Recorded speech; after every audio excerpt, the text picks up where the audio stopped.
The gentle chimes of a grandfather clock echo softly in the background as the camera slowly pushes in on a misty, rain-kissed view of the Thames, tracing the historic path toward the ancient spires of Berkshire. There is a peculiar, almost magical quiet that hangs over the British landscape just before a historic shift occurs, a silent anticipation that fills the spaces between old stone walls and modern, bustling streets. For generations, the public has watched the grand tapestry of the monarchy unfold through a highly structured lens, viewing the royal family as figures detached from the mundane realities of everyday life, existing only in formal portraits and distant balcony waves. Yet, beneath the surface of the timeless traditions that define the British crown, a quiet revolution has been taking place over the past decade, hidden in plain sight from the global gaze. It is a story, not of political maneuvering or grand state pageantry, but of a deeply personal, intensely fiercely protected journey that is about to reach a definitive milestone as a young boy stands on the precipice of his teenage years. As the summer days lengthen and the leaves begin to turn, a significant transition approaches for a family that has captured the imagination of millions around the globe, yet has managed to remain an enigma in an era defined by constant surveillance. If you find yourself fascinated by these unfolding chapters of contemporary history and want to stay informed about the hidden dynamics shaping our world, please take a moment to subscribe to our channel and join our community. The world is watching as a historic chapter prepares to close, marking the conclusion of what many seasoned royal observers openly describe as the most astonishingly successful protective operation in the modern history of the monarchy. For 13 years, a delicate and unprecedented experiment in engineered childhood normalcy has been conducted under the relentless glare of the international spotlight, balancing the crushing weight of future destiny with the simple joys of a regular upbringing. As the autumn term approaches, the gates of one of the world's most famous educational institutions await a new pupil whose name carries the weight of centuries, signaling a profound shift from the sheltered confines of family life to the broader world. This impending milestone invites us to look back at the beginning of a journey that began on the hottest day of a British summer, a moment when the eyes of the entire planet were fixed on a single hospital wing in Paddington, waiting for a sign that would alter the line of succession forever. The summer heat of July the 22nd, 2013, remains etched in the memories of those who witnessed the extraordinary media spectacle outside the Lindo wing of St. Mary's Hospital in Paddington. For weeks, journalists and broadcasters from every corner of the globe had camped out on the hot asphalt in what became affectionately and exhaustively known as the Great Kate Wait, an unprecedented media scrum gathering under a blazing London sun. The anticipation was palpable, a thick tension hanging in the air until the official announcement finally emerged, confirming the arrival of a baby boy weighing 8 pounds and 6 ounces, born at 24 minutes past 4 in the afternoon. In accordance with centuries of royal tradition, the formal bulletin was placed upon a gilded easel in the forecourt of Buckingham Palace, sparking immediate celebrations across the capital, while 41 gun salutes echoed through Green Park and 62 echoed from the ancient stones of the Tower of London. Trafalgar Square fountains were illuminated in a brilliant shade of blue, signaling to the crowds that the future heir had arrived, an occasion that felt both grandly historic and intimately celebratory. The following evening, the world received its very first glimpse of the newborn prince, as his parents stepped out onto the hospital steps, presenting their bundle of joy to a wall of flashing cameras and cheering well-wishers. The tiny infant responded to the loudest media gathering in modern history by offering a minuscule, fleeting wave of his hand, before promptly going straight back to sleep, establishing a calm media strategy that he would unconsciously maintain for years to come. On those very steps, his father lightheartedly remarked that the boy possessed a good set of lungs, jokingly adding that thankfully he had inherited his mother's looks and clearly possessed far more hair than himself. But beneath the lighthearted banter, a much more significant statement was being made as the new father personally installed the car seat into the back of the vehicle, hopped into the driver's seat, and drove his young family home to Kensington Palace without a chauffeur, a nanny, or an entourage in sight. It was an early, unmistakable signal to the world that these were hands-on, modern parents who intended to raise their children on their own terms, shattering the rigid protocols of the past in favor of a contemporary, grounded approach. 2 days later, the world learned the names chosen for the young prince: George Alexander Louis, titles steeped in deep familial and historic resonance that pointed toward a future harsher reign as King George VII.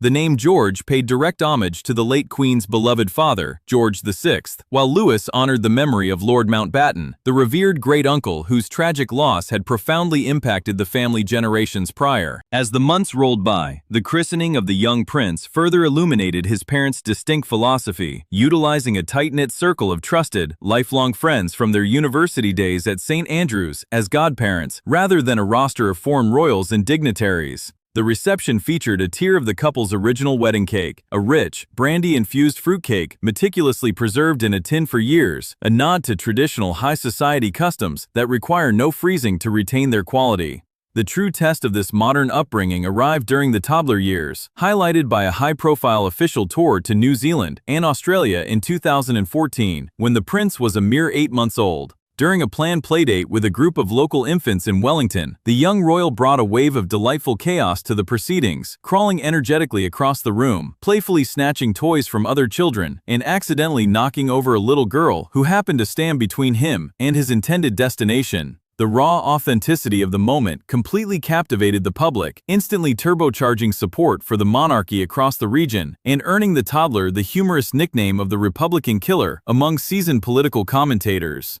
A similar display of unscripted charm occurred during a visit to Canada in 2016, when the Canadian Prime Minister knelt down on the airport tarmac with an extended hand, offering a friendly high five to the traveling toddler. The young prince merely looked at the statesman with absolute coolness, declining the gesture with a stoic expression that instantly became a viral sensation across the internet. Yet, no image from those early years captured the public imagination, quite like the historic evening at Kensington Palace in April of 2016, when the toddler was permitted to stay up past his usual bedtime to meet the visiting President of the United States. Clad in a luxurious, monogrammed white dressing gown and patterned pajamas, the young prince greeted the American leader, looking remarkably relaxed, an outfit choice that sent shockwaves through the global fashion market. Within hours of the photograph's release, the white dressing gown sold out worldwide, crashing retail websites and solidifying the phenomenon known as the George effect, where every item of clothing the prince wore vanished from store shelves instantly.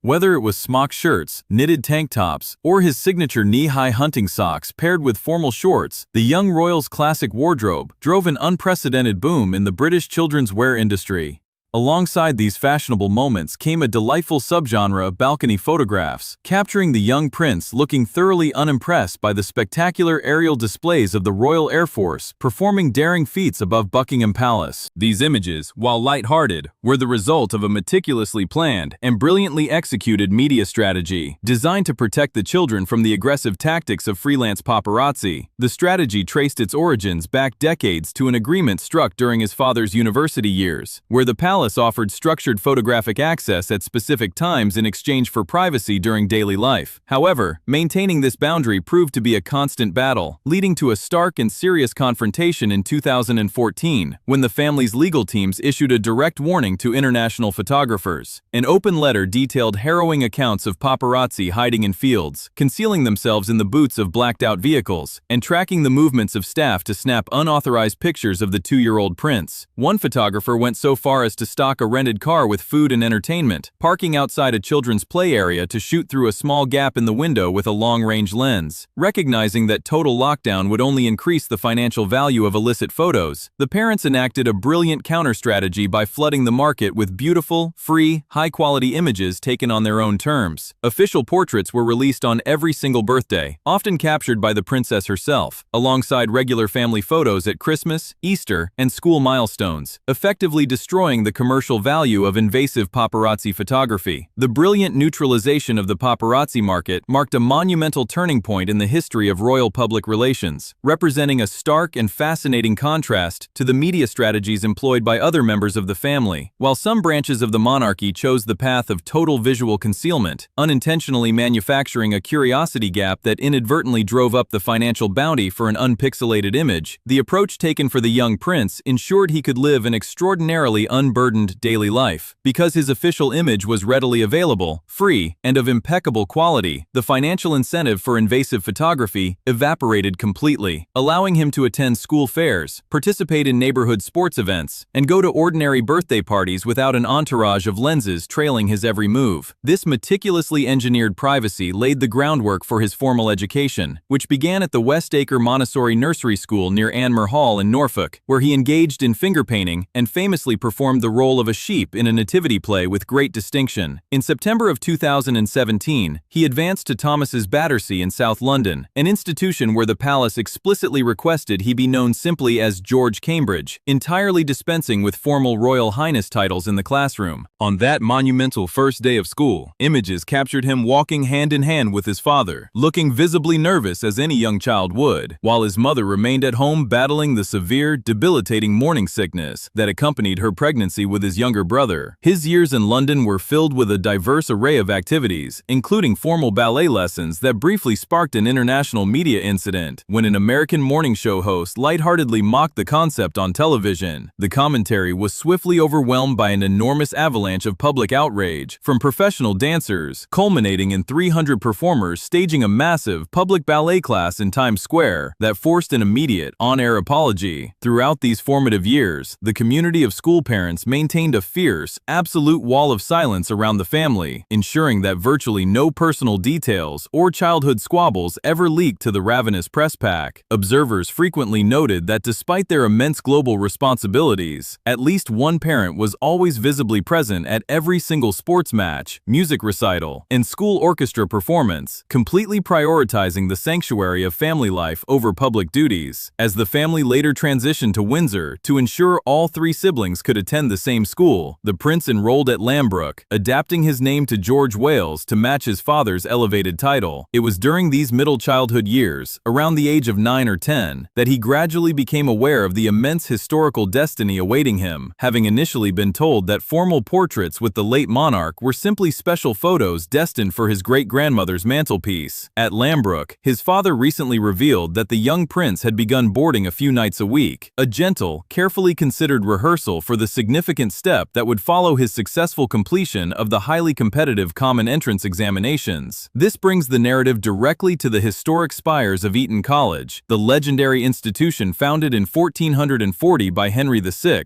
which stands ready to welcome the young prince as he officially enters his teenage years. The school, which accommodates 2,500 boys split into 50 distinct houses, represents an environment where the young royal will be listed in the official fixtures book without any titles, stripped down to his surname in an explicit, profound break from the rigid royal traditions of the past. Eton is an intricate world of its own, an atmospheric town where students occupy individual rooms with beds that traditionally folded up into the walls, and where unique sports like the historic field game, a frantic cross between rugby and football, are played exclusively within its borders. While critics historically viewed the school as a bastion of insular privilege, the institution has undergone a significant modern evolution, dedicating its vast property wealth in London to funding extensive bursary programs that ensure nearly 40% of the student body receives vital financial assistance. For a sensitive, thoughtful, and slightly self-conscious teenager who stands as tall as his mother and shares a passionate devotion to environmental conservation alongside a love for sports like swimming, hockey, and triathlons, Eton offers a unique sanctuary. He enters this environment not as an isolated scholar, but as a well-rounded, sociable young man who navigates his position with a mature, cautious approach to friendships, fully aware of his unique place in the world. This balanced upbringing is the direct result of a fierce, unyielding parental philosophy that has consistently faced public criticism for limiting official engagements, yet has steadfastly refused to compromise on the sanctity of daily family dinners, strict limitations on electronic screens, and the absolute absence of personal smartphones for the children.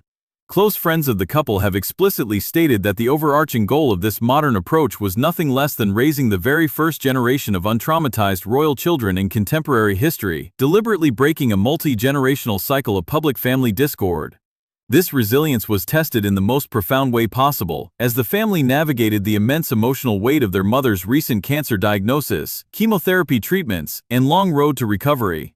The parents handled the crisis with remarkable candor, navigating the delicate task of informing their children about the medical reality without inducing overwhelming fear, serving as a modern template for parental strength under intense global scrutiny. As the young prince stands on the threshold of this massive, life-altering secondary school experience, the brilliant strategy executed by his parents over the past 13 years stands as a triumph of modern parenting. By deliberately trading structured public visibility for absolute private freedom, they have successfully raised a global celebrity who remains, by all accounts, an entirely grounded, happy, and normal teenager. The next 5 years within the historic streets of Eton will undoubtedly present new challenges as tourists and observers catch glimpses of the future king walking between classrooms, but the commercial value of those images remains broken. The foundations have been securely laid, ensuring that as this remarkable chapter of engineered normalcy draws to a close, a confident, protected young man steps forward